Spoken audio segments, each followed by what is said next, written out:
다 같이 일어나셔서 하나님께 예배하시겠습니다.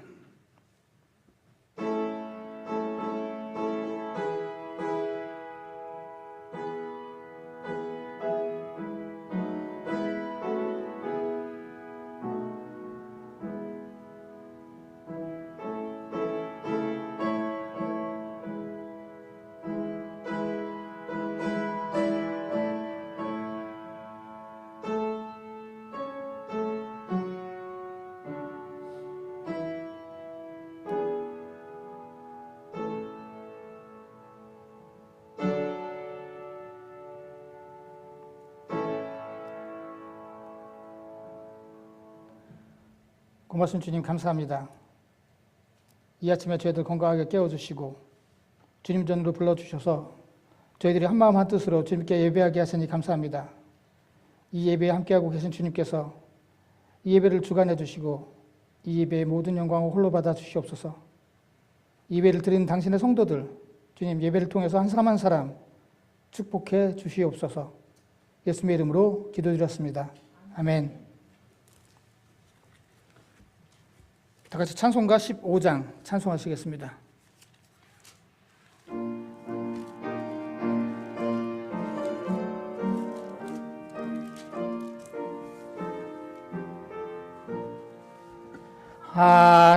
하나님의 크신 사랑 하늘에서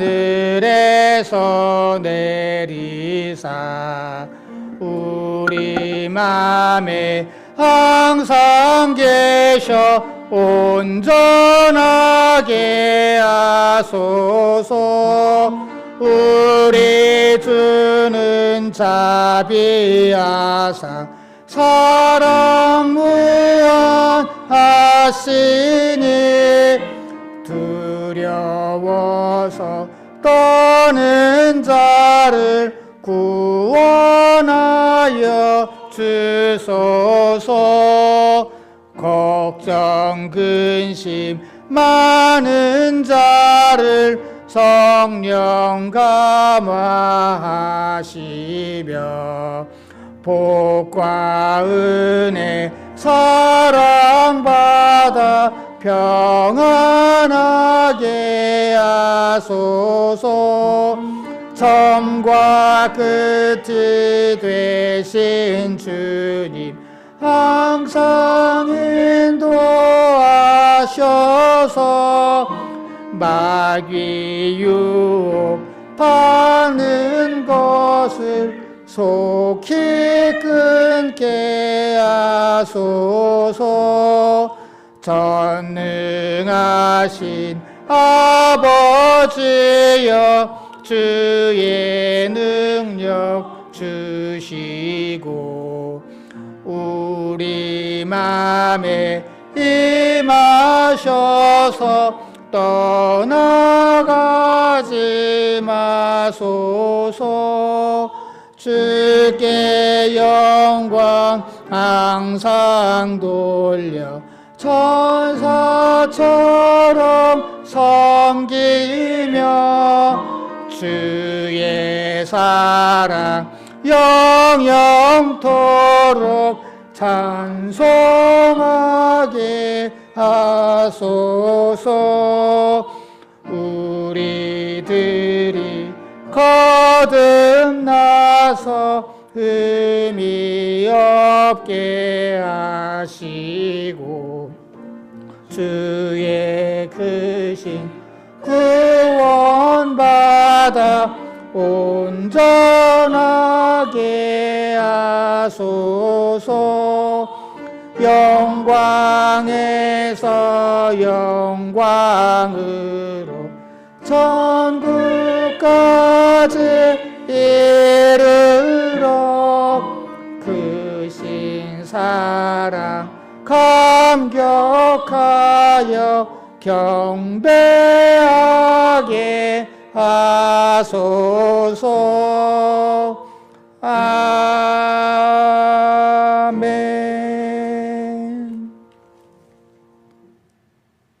교동문 39번입니다.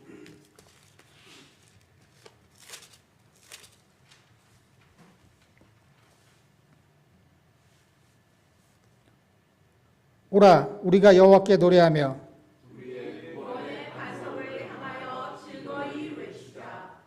우리가 감사함으로 그 앞에 나아가며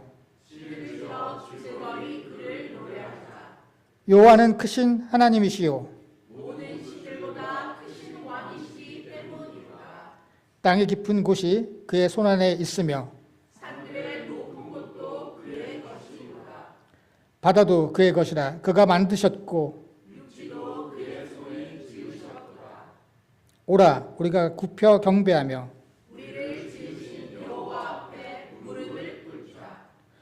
그는 우리의 하나님이시오 우리는 그가 기르시는 백성이며 그의 손이 돌보시는 양이기 때문이라. 아멘. 다 같이 사도신경으로 우리의 신앙을 하나님께 고백드리겠습니다. 나는 전능하신 아버지 하나님 천지의 창조주를 믿습니다. 나는 그의 유일하신 아들 우리 주 예수 그리스도를 믿습니다. 그는 성령으로 잉태되어 동정녀 마리아에게서 나시고 본디오 빌라도에게 고난을 받아 십자가에 못 박혀 죽으시고 장사된 지 사흘 만에 죽은 자 가운데서 다시 살아나셨으며 하늘에 오르시어 전능하신 아버지 하나님 우편에 앉아 계시다가 거기로부터 살아있는 자와 죽은 자를 심판하러 오십니다. 나는 성령을 믿으며 거룩한 공교회와 성도의 교제와 죄를 용서받는 것과 몸의 부활과 영생을 믿습니다. 아멘. 자리에 앉아주시기 바랍니다. 이 시간은 지난 한 주간 동안 지었던 우리의 죄를 회개하고 우리의 기도의 제목을 알리는 귀한 시간입니다. 우리 각자 하나님께 기도하시겠습니다.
고마신 주님 감사합니다.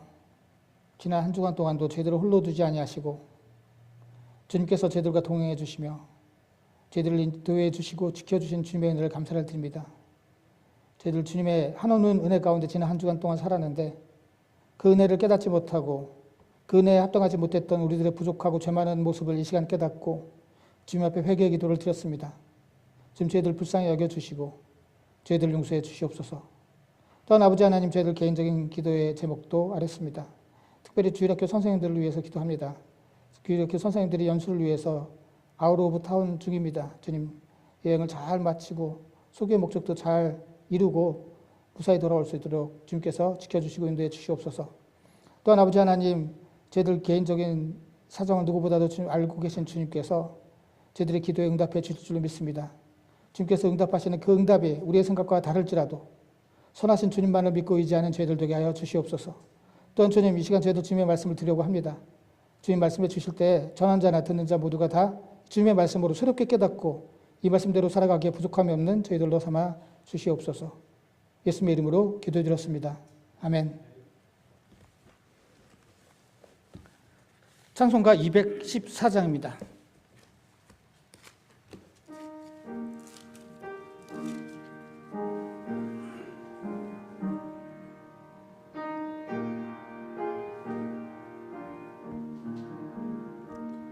나 주의 도움 받고자 주 예수님께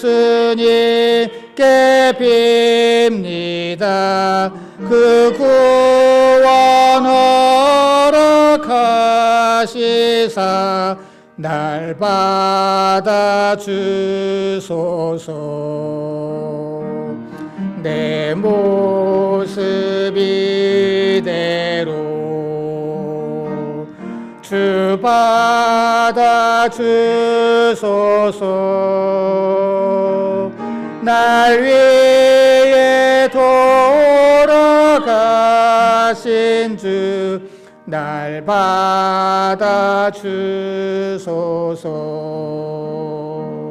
큰 죄에 빠져 영죽을 날 위해 피 흘렸으니 주 형상대로 빚으사 날 받아 주소서.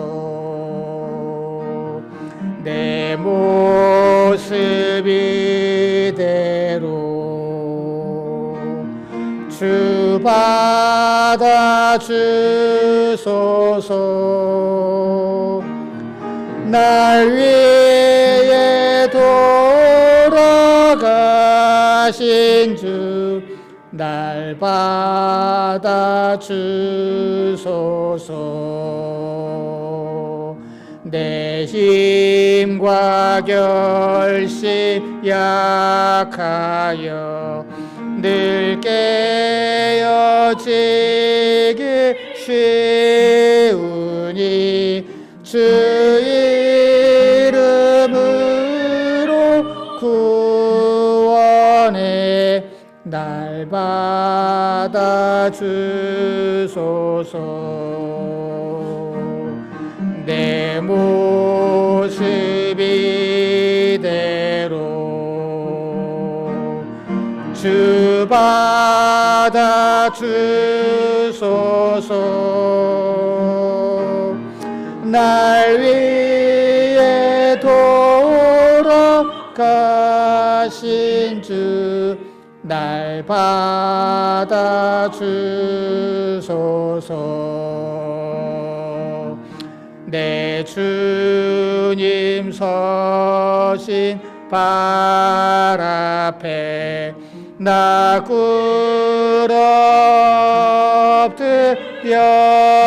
꿇어엎드렸으니 그 크신 역사 이루게 날 받아 주소서. 내 모습 이대로 주 받아 주소서. 날 위해 돌아가신 주 날 받아 주소서.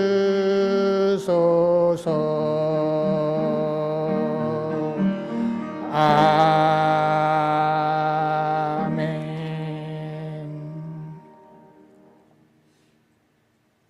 하나님 말씀은 열왕기하 4장 38절서부터 41절 말씀입니다. 열왕기하 4장 38절부터 41절. 저희들 말씀 읽을 때 다 같이 일어나셔서 저와 여러분이 한 절씩 봉독하도록 하겠습니다. 38절서부터 41절. 엘리사가 다시 길갈에 이르니 그 땅에 흉년이 들었는데 선지자의 제자들이 엘리사의 앞에 앉은지라.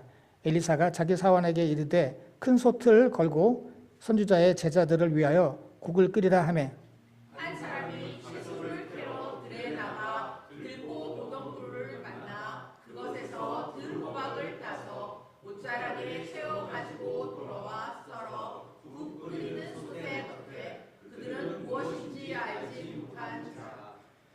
이에 퍼다가 무리에게 주어 먹게 하였더니 무리가 국을 먹다가 그들이 외쳐 이르되 하나님의 사람이여 솥에 죽음의 독이 있나이다 하고 능히 먹지 못하는지라.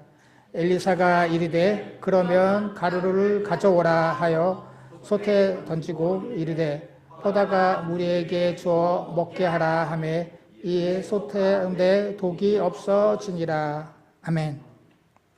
자리에 앉아주시기 바랍니다. 예배에 참석하신 모든 분들 주님의 이름으로 축복하고 환영합니다. 우리는 모두가 다 음식을 먹고 살고 있습니다. 그런데 모든 음식이 다 몸에 좋은 건 아니죠. 우리가 먹는 음식 중에는 몸에 이로운 음식이 있는가 하면 몸에 해로운 음식도 있습니다. 어떤 음식은 괜찮은 음식인데 나쁜 음식으로 오해받기도 하죠.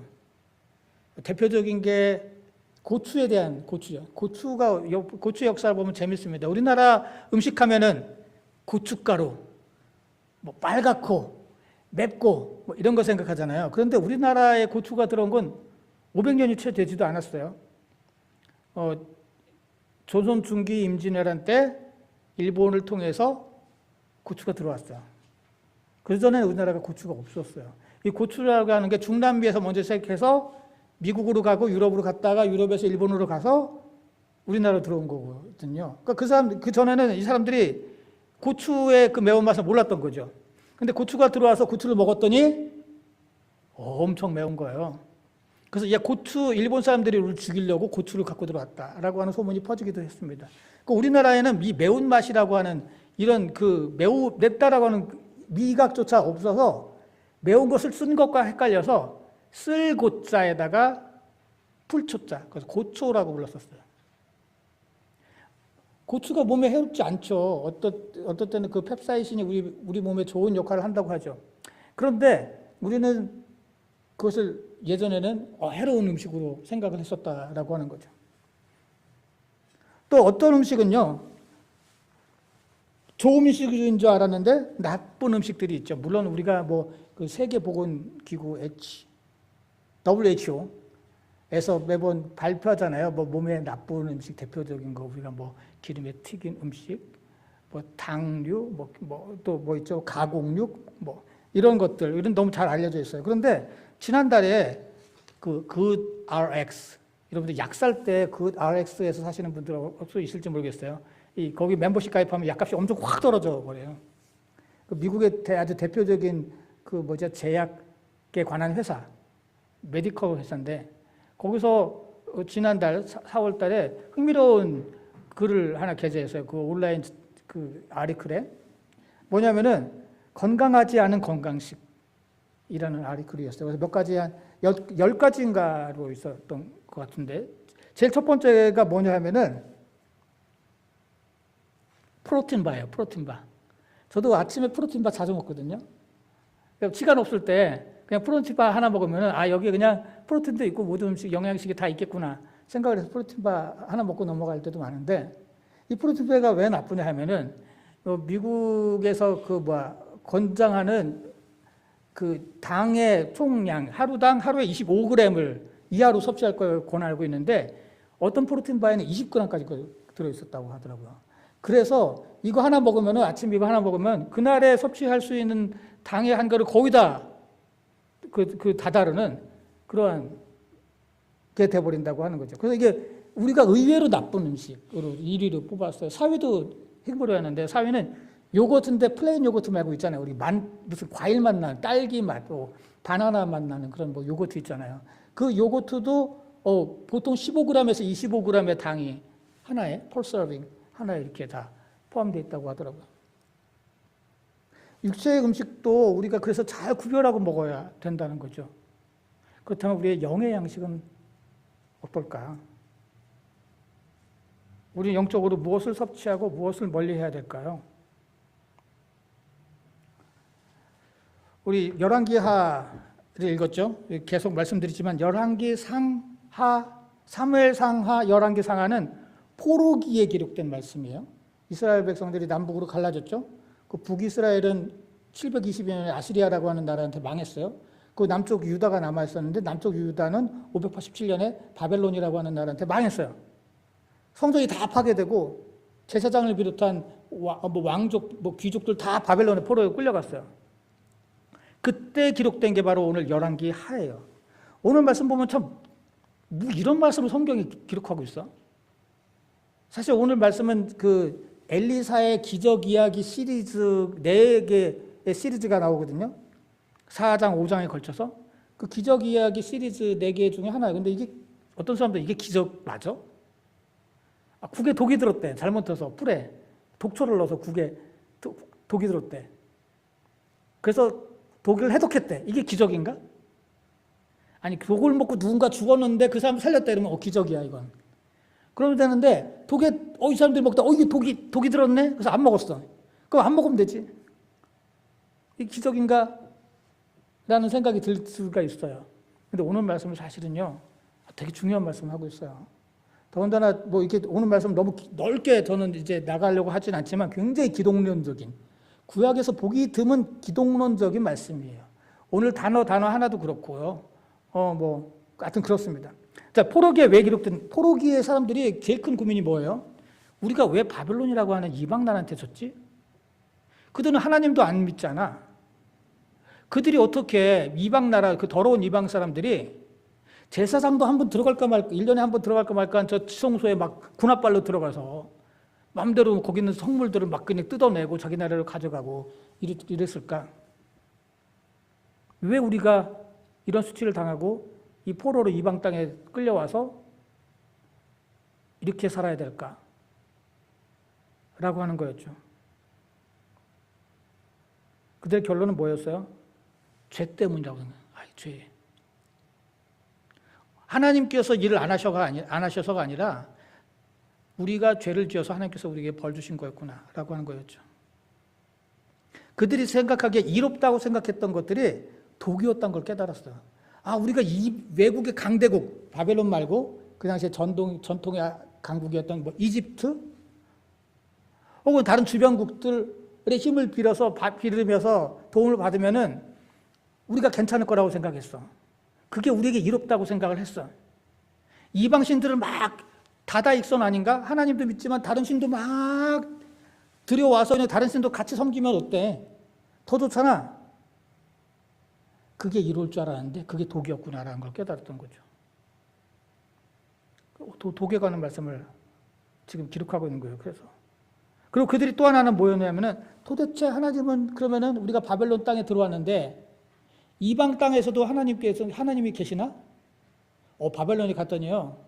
여러분들 제가 보스턴에 있을 때 그 역사박물관 아주 자주 갔는데 거기 가면은 그 바벨론이나 이집트나 그쪽에 건물을 통째로 다 뜯어왔어요. 제가 예전에도 말씀드렸잖아요. 벽부터 천장부터 다. 그럼 딱 들어가면 거기 실제로 들어가는 듯한 굉장히 웅장하죠.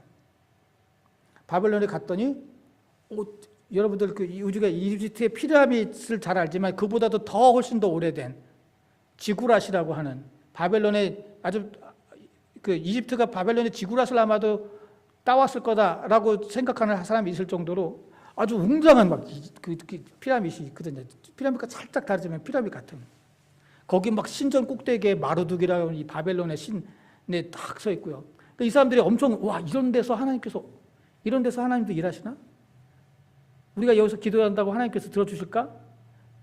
라는 생각을 하고 있었죠. 그런데 그들의 오늘 이 말씀을 통해서 우리에게 전해주신 것은 그럼에도 불구하고 하나님은 일하신다라는 거예요. 왜냐? 오늘 이 말씀의 배경이 뭐예요? 오늘 사실 엘리사는 북이스라엘의 예언자예요. 엘리야, 엘리사 다 이스라엘이 이미 남북으로 갈라졌어요.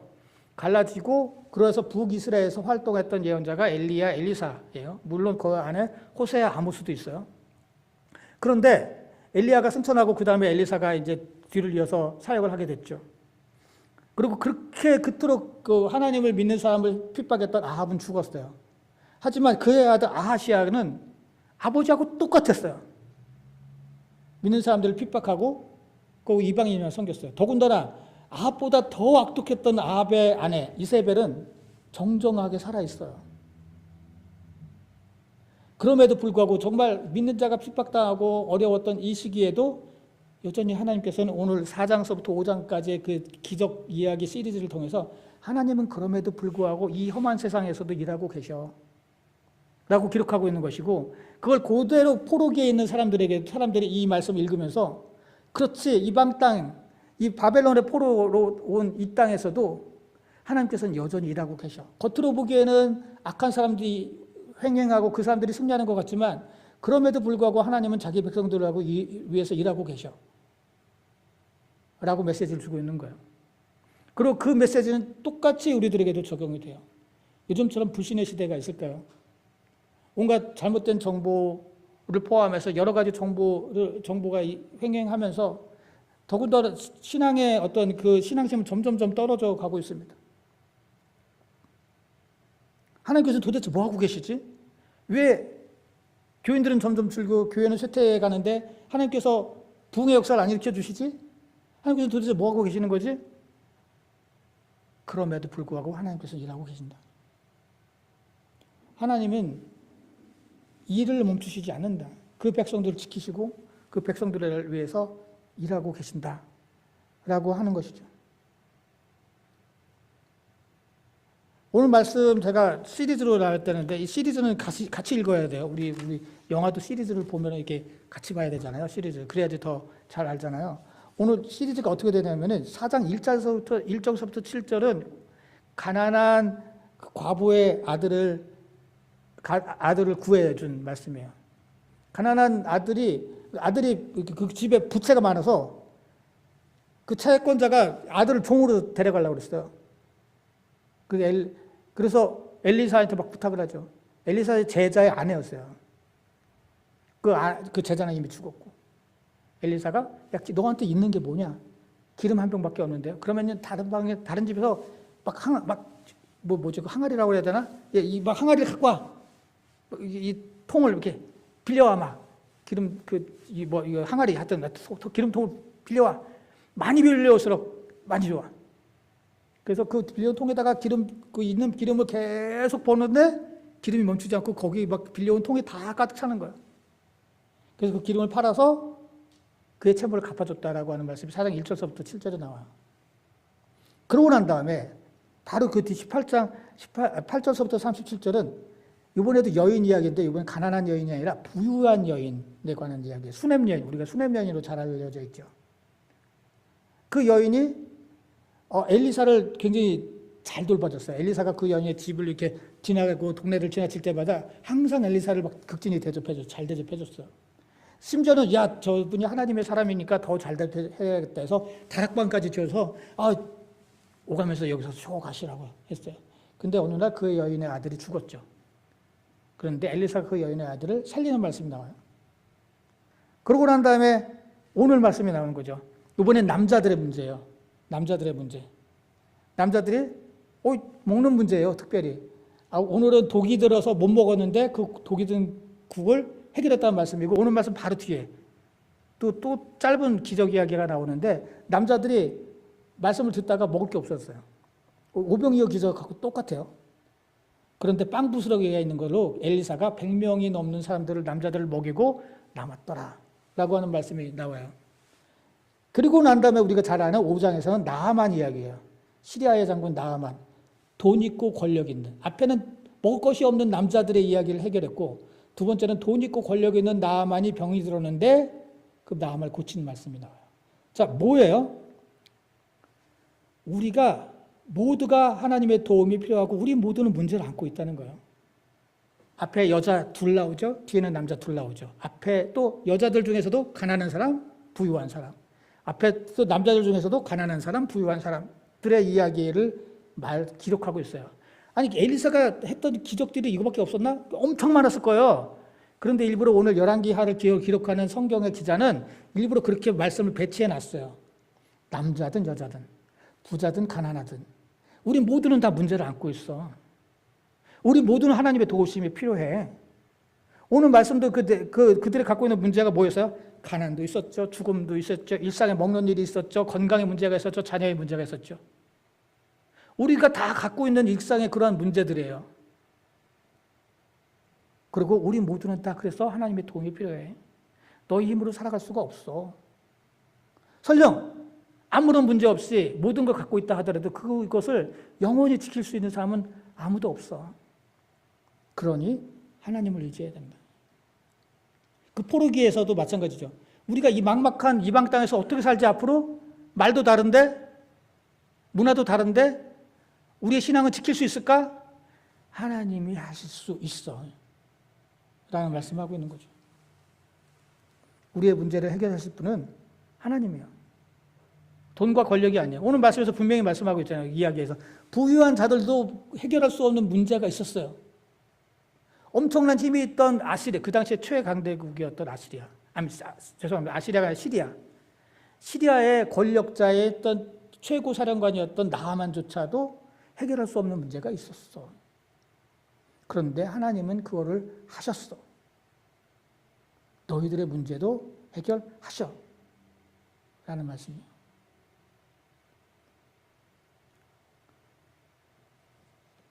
우리들의 문제도 해결하십니다. 이야기의 줄거리는 오늘 간단하죠. 아까 말씀드렸듯이 엘리사가 수넴이라고 하는 곳에서 길갈로 돌아왔어요. 그곳에는 엘리사의 제자들이 있었어요. 물론 오늘 보면은 오늘 뭐라고 한국말로 번역을 했죠? 엘리사의 제자들을 번역을 했나? 38절에 선지자의 제자들 번역. 원래는 아들이라고 아들로 돼서 원어에서는 벤인데 그만큼 제자들을 사랑했다는 그런 의미가 되죠. 제자들에게 돌아왔어요. 근데 하필이면 그곳에 가뭄이 들었어요. 그래서 근데 엘리사는 야 먹을 것을 먹을 국을 솥단지에다 좀 끓여와 시켰어요. 뭐 제자들이 평소에 음식을 잘 해봤던 사람들인 것 같아. 그냥 나가서 뭔지도 모르고 아무거나 막 따왔어. 그냥 먹을 게 없으니까. 뭐 보이는 거 열매 같은 거 다 따오고 그냥 채소 다 나물도 다 따와서 무조건 집어넣고 그냥 끓이는 거야. 그냥 뭔지도 모르고. 그런데 아마도 거기에 안 좋은 독 열매가 들어갔던 것 같아요.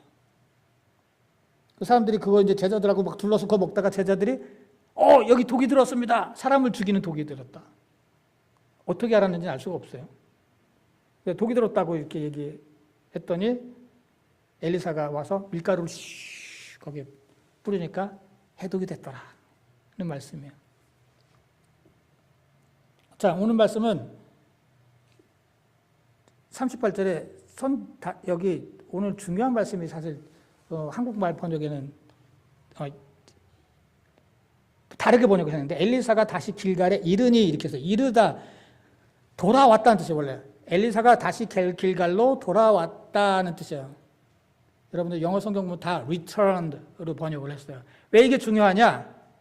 앞에 말씀을 봐야 돼. 돌아왔어. 어떤 사람이 나 오늘 돌아왔어. 그러면 우리 당연히 물어보죠.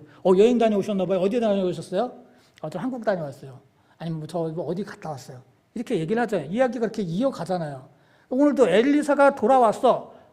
라고 이제 시작을 하면은 엘리사가 도대체 어디서 돌아왔어? 라면서 앞으로 돌아가게 되죠. 자, 앞으로 돌아가는데 그럼 많은 질문이 생겨요. 아까 말씀드렸듯이 수넴이라고 하는 곳에서 돌아왔는데 그 수넴 여인이 엘리사를 잘 극진히 대접해 줬어요. 지나갈 때마다 먹을 것을 주고 심지어는 다락방을 지어서 거기서 쉬어가게 하고 더군다나 그녀가 굉장히 부유한 여인이었는데 그녀의 아들을 살려줬어요. 그러면은 엘리사가 거기 그냥 머물러 있지. 얼마나 잘 먹고 잘 살겠어요? 엘리사가. 근데 여기 돌아왔더니 태풍 가뭄이 들었어. 그러면 또 질문이 생기죠. 그것도 몰랐어? 엘리사가 막 죽은 사람도 살린다며. 막 기름에 병을 막 벗더니 막 기름이 끝도 없이 막 나온다며. 그런데 거기 가면 가뭄 늘 건 모르나? 그런 생각이 들죠. 왜 몰랐겠어요? 당연히 알죠. 엘리사가 돌아온 이유는 그의 사랑하는 정말 아들로 부를 정도로 벤의 아들들로 불릴 정도로 그 사랑했던 제자들을 보기 위한 것이죠. 신앙은요, 편안한 걸 찾는 게 아니에요. 어떤 사람들은 안락함을 위해서 믿는데요. 교회 다니면 하나님께서 복 주시고 이거 해주시고 저 주시고 저거 해주시고 다 도와주셔서 난 편해. 하나님께서 다 알아해 주실 거야. 그냥 편하게 살고 싶어서 교회 다녀. 예수 믿어. 아니에요. 오히려 교회를, 예수님은 너 편하게 살지 마라고 말씀하고 계세요. 십자가를 지고 날 따라와. 이 십자가가 편한 거예요? 절대로 아니잖아요. 죽음의 형틀이잖아요. 예수님의 고난의 상징이 십자가잖아요. 예수님께서 십자가를 지고 나를 따라와 라고 말씀하시죠. 신앙은요, 때론 힘들고, 때론 희생하고, 때론 섬기고, 때론 헌신하는 것이에요. 그게 바로 신앙의 과정이에요. 축복은 그냥 아무 희생 없이, 헌신 없이 안락하게 살아가는 게 축복이 아니에요. 희생하고 헌신하는 가운데 하나님의 은혜를 깨닫는 것, 그것이 축복이죠. 그래서 축복이라는 단어 자체, 바라크. 제가 초창기에 자주 말씀드렸어요. 이 단어 자체가 무릎 꿇다라고 하는 단어잖아요. 두 가지의 뜻이에요. 무릎 꿇다, 축복하다. 축복하다. 우리가 주님 앞에 완전히 무릎을 편안히 누워있는 게 아니라 주님 앞에 완전히 납작 엎드려서 무릎을 꿇을 때 축복을 얻는다는 것이죠. 그 대표적인 예가 우리가 요한복음 2장에 나와 있는 가나의 혼인잔치잖아요. 가나의 혼인잔치 막 사람들 포도주가 떨어지니까 야, 물 떠와. 예수님께서. 사람들이 막 물 떠왔어요. 사람들한테 나눠줬어요. 그때 포도주로 변했어요. 그런데 거기서 말하잖아요. 물 떠온 사람들은 알더라. 물 떠온 사람들은 이게 예수님이 물로 포도주로 바뀌어주신 것을 알았어요. 헌신하고 봉사했던 사람들은. 근데 거기서 가만히 앉아서 포도주만 대접받던 사람들은 뭐라 그랬어요?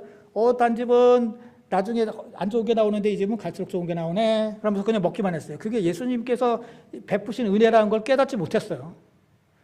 헌신하고 물을 떠왔던 사람들만 깨달은 거예요. 편안하게 안락하게 대접받던 사람은 깨닫지 못했어요. 그게 바로 믿음이에요. 그게 바로 은혜고 그게 바로 축복이에요. 제가 지난주에 말씀드렸잖아요. 믿음은 버리는 것을 시작한다고. 버려야 될 것 중에 하나가 안락하게 살려는 욕심이에요. 아브라함에게 제일 먼저 했던 것은 하나님께서 내 고향, 내 친척 아버지의 집을 떠나라는 것이었어요. 그 편하게 살던 그곳이잖아요. 여러분들 아브라함이 살던 그 메소포타미아, 갈대아 우루, 메소포타미아 문명. 우리 알잖아요. 유프라테스, 티그리스강, 유프라테스강에서 문명이 처음으로 막 발전하고 그래서 왜 거기서 문명이 발전해요? 먹고 살기 좋으니까 사람들이 모였어요. 그 막 강에서 강이 막 넘쳐 흐르고 그러면은 자연스럽게 거기에 옥토가 되고 옥토가 돼서 막 심지도 않은 곡식들이 자라고 그래서 사람들이 거기서 농사지며 살았어요. 점점 많은 사람들이 모이다 보니까 거래가 생기다 보니까 문자가 있어야 돼. 기억해야 돼. 저 사람 돈 꿔준 거 까먹지 말아야지 하고 기록해둬야 돼. 그러다 보니까 문자가 생기고요. 그 정도로 잘 살았던 지역에 아브라함이 살고 있었어요. 근데 하나님은 거기 떠나. 거기 있으면 하나님 못 믿나? 라는 생각이 들지만 하나님께서 제일 먼저 했던 것은 너의 안락함에서 떠나는 거였어요.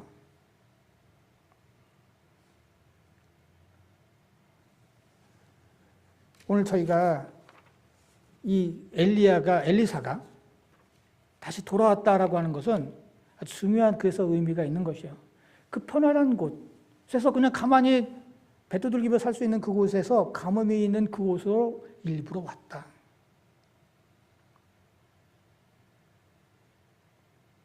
우리도 물론 하나님께서 우리에게 편안한 삶, 안락한 삶을 주시면 좋죠.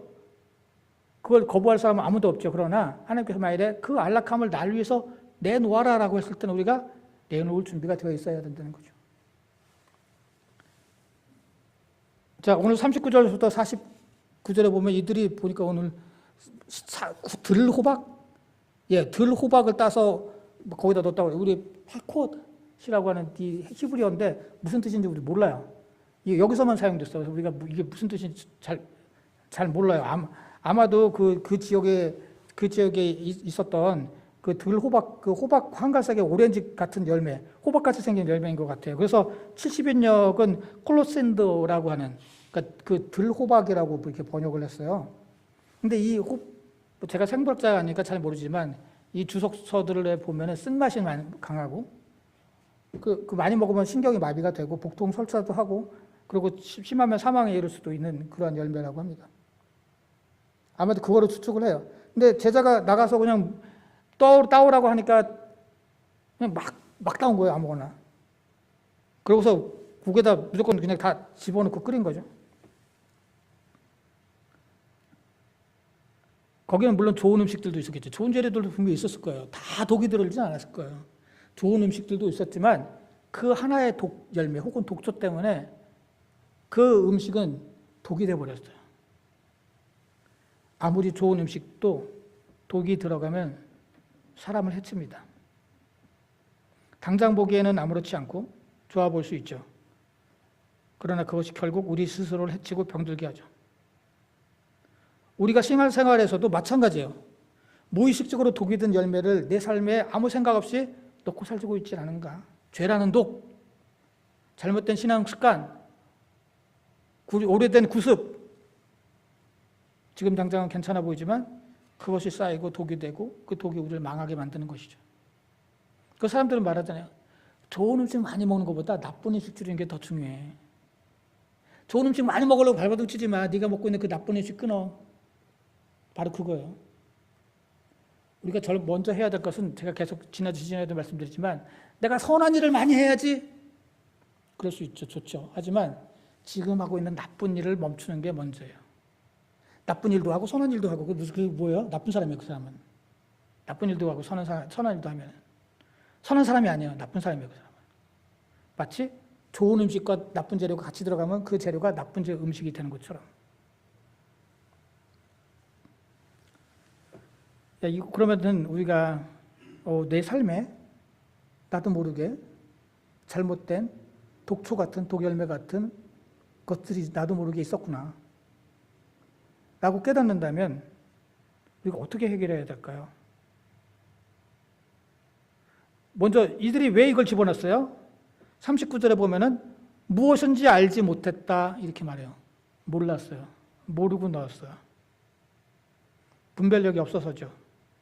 여기서 근데 이게 알지 못했다라고 했을 때 야다라고 하는 이 단어는 사실은 하나님을 알다, 하나님은 모른다라고 할 때 쓰는 단어예요. 더 자주 사용되는 단어예요. 어떤 사람들은 그래서 이게 저는 그렇게 동의하지 않지만 계약 관계, 하나님과의 계약 관계에서 계약을 알다라고 이렇게 알다라고 하는 의미에서 사용된다고 얘기를 해요.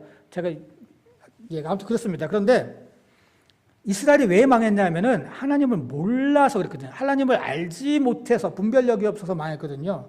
호세아서 4장 6절. 제가 아까 말씀드렸어요.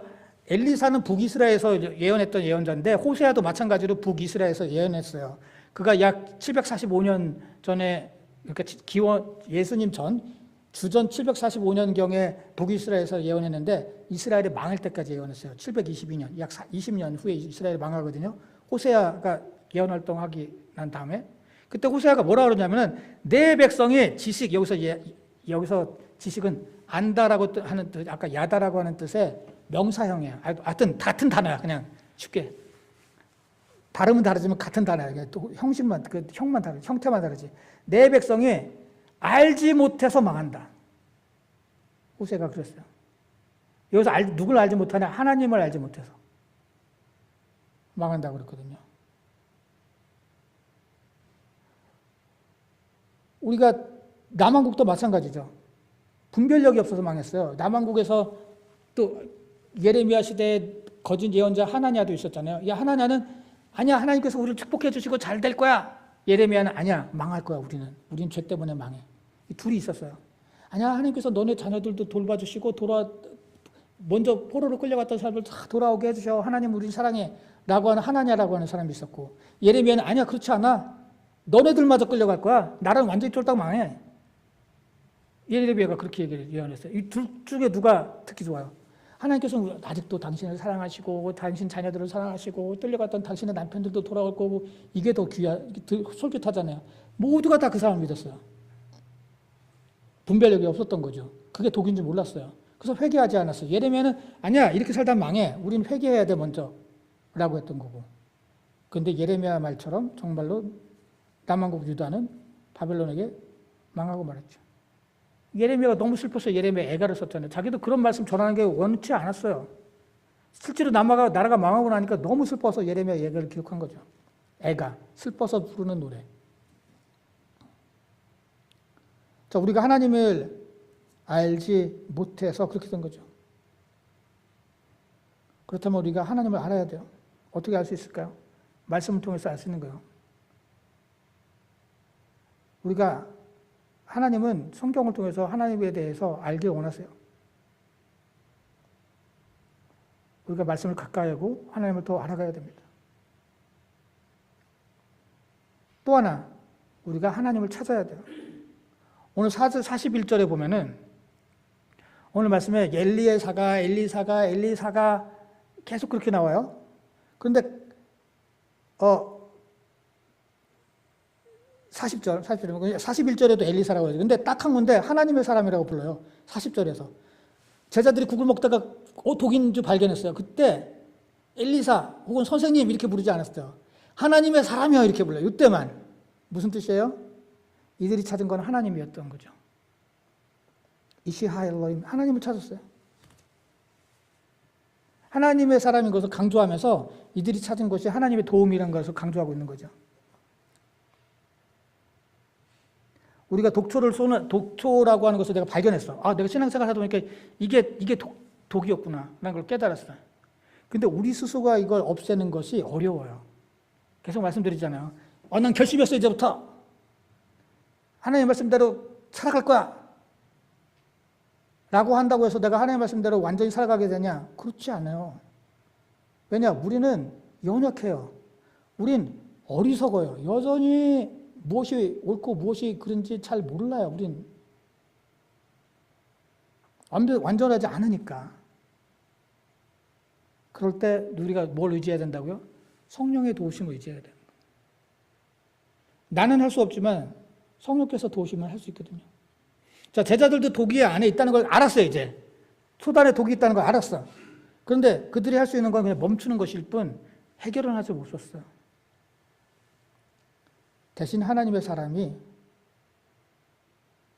하나님의 능력으로 그곳에 가루를 뿌리죠.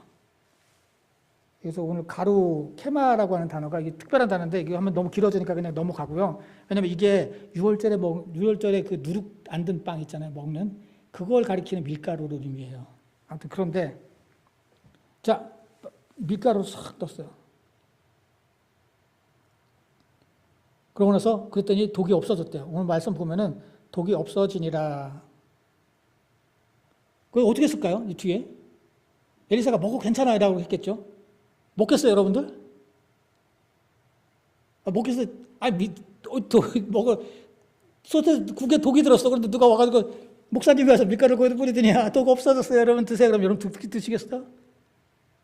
이거 어떻게 먹어요, 이거를? 어떻게 믿어? 자, 이 뒤에가 먹었는지 안 먹었는지 얘기가 없어요. 독이 없어지니라. 그래서 뭐 어떻게 됐다고 그래서 그 사람들이 먹었다고 아니면 그냥 버렸다고? 없어요. 오픈 엔딩이에요. 자, 오픈 엔딩은 무엇을 의미해요? 항상 독자들의 몫으로 결론을 내려놓는 거죠. 그 결정은 네가 내리는 거야, 이제. 이게 너희들의 몫이야. 이 결론을 내는 것은. 이게 오픈 엔딩의 특징이에요. 자, 여러분들에게 묻고 있는 거예요. 이제 독초가 없어졌습니다. 여러분들 이 믿음으로 먹겠습니까? 안 먹겠습니까? 결론은 여러분들이 내리는 거예요. 그런데 말이죠. 한 가지 팁을 드린다면 오늘 말씀은요. 물론 아까 6월절의 이야기도 되게 비슷하고 그 뒤에 나오는 그 빵으로 10명을 100명을 먹이고 남겼다는 말씀은 예수님 오병이어 이야기가 너무 비슷해서 예수님의 그 기독론적 이야기를 굉장히 많이 그와 비슷해요. 특별히 더 비슷한 거는 로마서 5장에 있는 말씀이에요. 로마서 5장. 로마서 5장은 아담의 죄로부터 말미암아 시작된 이 인류의 죄가 어떻게 예수 그리스도의 대속으로 말미암아 해결되었는지에 대해서 말씀하고 있어요. 로마서 5장 18절. 그런즉 한 범죄로 많은 사람이 정죄에 이른 것 같이. 자, 오늘 보세요. 국을 끓였어요. 그런데 한 독소가 들어가서 다 못 먹게 돼버렸어요. 하나님께서 이 세상을 지으셨는데 한 사람의 범죄로 말미암아 죄로 말미암아 우리는 다 죽게 생긴 거예요. 그런 거 어떻게 했어요? 그런데 한 의로운 행위로 말미암아 누구예요? 예수 그리스도죠. 한 의로운 행위로 말미암아 많은 사람들이 의롭다 하심을 받아 생명에 이르는, 여기서 많은 사람은 모든 사람이라는 뜻이에요. 이건 히브리 사람들의 어떤 그런 표현이죠. 성경에서 하는 관용적 표현이죠. 자, 한 사람의 그 죄로 말미암아 우리 모두가 다 죽게 생겼는데, 근데 예수 그리스도의 대속으로 생명을 얻게 되었어요. 이것을 믿을 건가 말 건가? 그것은 그 결정은 우리가 하는 거예요. 무슨 한 사람이 죽었다고 다 온 인류가 살아? 라고 한다면은 이걸 못 믿어요. 아까 말씀드렸듯이 이거 독초에 밀가루를 넣는다고 뭘 독이 없어도? 라고 하면은 안 먹는 거예요. 그건 불신이에요. 불신을 의미하는 거예요. 그러나 예수 그리스도의 한 사람의 의로움으로 말미암아서 이 독 같은 이 죄의 문제가 해결됐다라고 하는 것을 믿는다면은 그것은 다시 말해서 아까 이 밀가루로 말미암아서 이 독이 해결됐구나. 내가 먹어도 되는구나. 라고 하는 것과 마찬가지인 거죠. 여러분들은 기독론적으로 오늘 결론을 낸다면 한 사람의 범죄로 말미암아 들어온 이 죄의 문제가 예수 그리스도 한 사람의 대속으로 말미암아, 물론 예수님은 한 사람이지만 하나님이시죠. 동시에 이 문제가 해결되어서 우리가 생명을 얻게 되었다. 여러분들은 그 말씀을 믿겠습니까? 그 결정은 우리들의 몫이고 그 결정에 대한 책임도 여러분들의 책임입니다. 결론적으로 말씀드리겠습니다. 하나님은 어디서나 어느 상황에서도 일하고 계십니다. 역사하고 계십니다. 신앙의 안락주의에서 벗어나야 됩니다. 믿어서 편하게 살자가 아닙니다. 십자가를 짐으로 그리스도를 닮아가자가 믿음입니다. 우리는 신앙생활을 하면서 독초를 구분할 줄 알아야 됩니다. 구분을 하려면 하나님의 말씀에 더 가까이 서고 말씀에 바로 서야 됩니다. 하나님을 알아가야 됩니다. 그래야 분별력이 생겨서 우리 신앙생활에 독초를 집어넣지 않게 됩니다. 그러나 우리가 우리의 독초를 우리가 만약에 우리의 삶에서 발견했다면 우리가 이제는 성령을 의지해야 될 때입니다. 성령께서 도와주셔서 독초를 없애 주실 수 있습니다. 예수 그리스도의 그 한 의로운 행위, 다시 말해서 십자가의 죽으심으로 말미암아 우리의 죄의 문제가 해결됐습니다. 예수 그리스도를 구주로 믿고 영접하여 그분을 따라가는 진정한 제자가 되는 모든 성도 되시기를 주님의 이름으로 기원합니다. 기도하시겠습니다. 고마신 주님, 감사합니다. 멋모르는 어떤 도구로 말미암아 먹고 살려고 끓였던 소치, 그 국이 독이 되어버렸습니다. 지금 저희들도 잘 살고자 노력하지만 분별력이 없어서 우리 삶에 끔찍한 독들을 마구 쌓아놓고 살고 있지는 않은지 저희들 다시 한번 생각하게 하시니 감사합니다. 주님의 뜻에 반대되는 것이 바로 독입니다. 저희들 주의 말씀에 바로 서서 무엇이 주님의 뜻인지 바로 분별하여 알게 하시고, 또 저희들이 독초를 발견했다면 성령께서 저희를 도와주셔서 우리 삶에서 우리가 독초를 없앨 수 있도록 성령께서 도와주시옵소서. 예수님의 이름으로 기도드렸습니다. 아멘.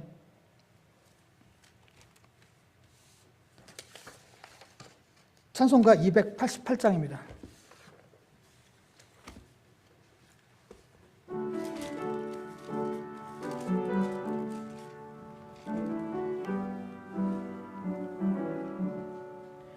예수를 나의 구주 삼고 성령과 피로써 거듭나니 이 세상에서 내 영혼이 하늘의 영광 누리도다.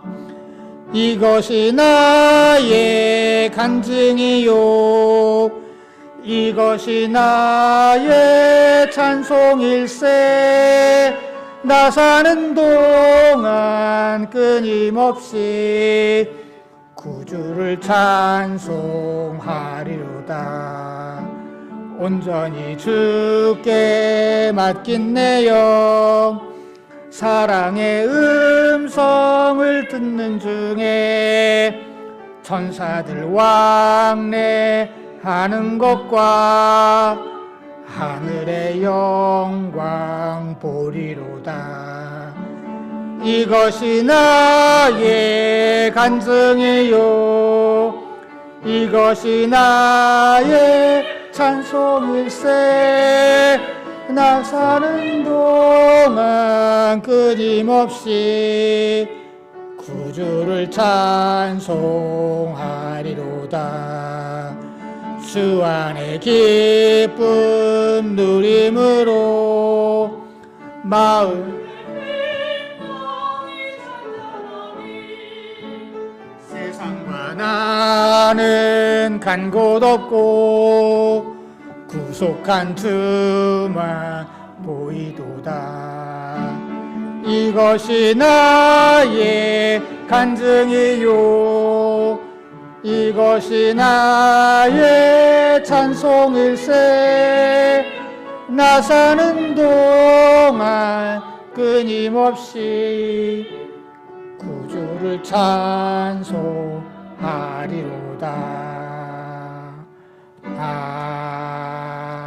아멘.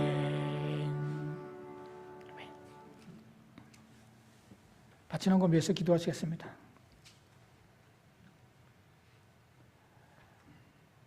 주님의 모든 은혜에 감사해서, 그리고 나 사는 동안 끊임없이 주님을 찬송하겠다는 고백으로 이 예물을 정성껏 주님 앞에 바칩니다.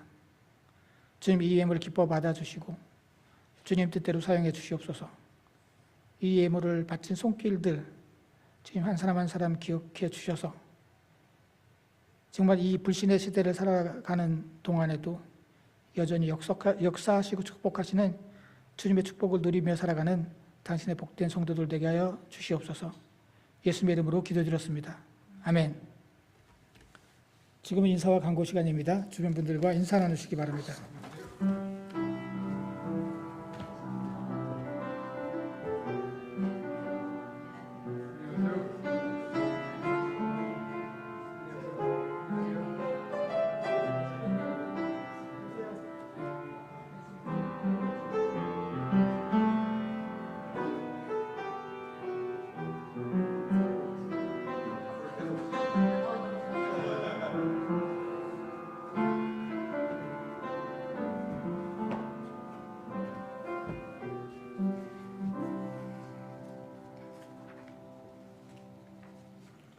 예배에 참석하신 모든 분들을 주님의 이름으로 환영합니다. 오늘 특별히 우리 허정원 성도님 저기에 첫 예배를 드리게 됐습니다. 한국에서 오신 지 한 일주일 채 안 되셨고, 그 한국에서 나사렛 교회를 다니셨답니다. 그래서 한국 교회에서 여기 어스틴으로 오는데 여기 나사렛 교회가 없는가 물어서 저희 교회 예배에 참석하시게 됐습니다.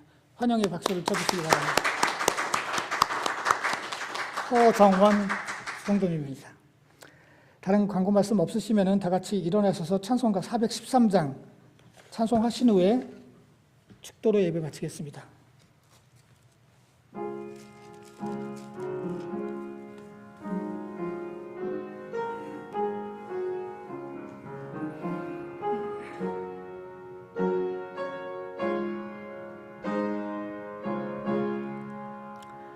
내 평생에 가는 길 순탄하여 늘 잔잔한 강 같은지 큰 풍파로 무섭고 어렵든지 나의 영혼은 늘 편하다. 내 영혼 평안해. 내 영혼 평안해. 저 마귀는 우리를 삼키려고 입 벌리고 달려와도 주 예수는 우리의 대장 되니 끝내 싸워서 이기리라. 내 영혼 평안해. 내 영혼 평안해. 내 지은 죄 주홍빛 같더라도 주 예수께 달애며 그 십자가 피로써 다시 쓰사 흰 눈보다도 정하리라.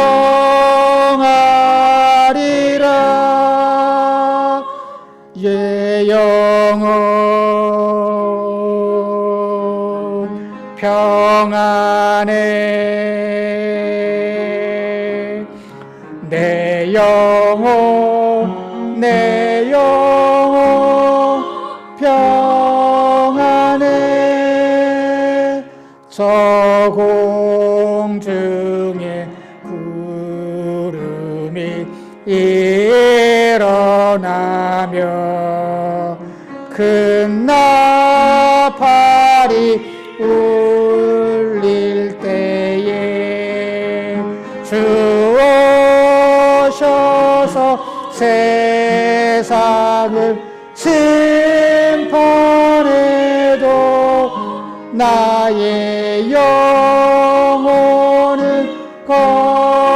겁없으리. 내 영혼 평안해. 내 영혼 평안해. 아멘. 기도하시겠습니다. 지금은 우리를 위해서 십자가에 달려 돌아가신 예수 그리스도의 은혜와 이 땅에 하나밖에 없는 독생자를 우리를 위해서 보내주신 하나님의 무한하신 사랑하심과 우리를 도우시고 인도하시는 성령님의 감화 감동 역사하심이 이제 독초를 잘 분별하고 우리 안에 독초가 있다면 성령의 도우심으로 그것을 제거하기로 작정하고 돌아가는 모든 성도들의 머리 위에와 그들의 가정과 생업과 그리고 이 교회 위에 영원토록 함께 하시기를 간절히 축원하옵나이다. 아멘.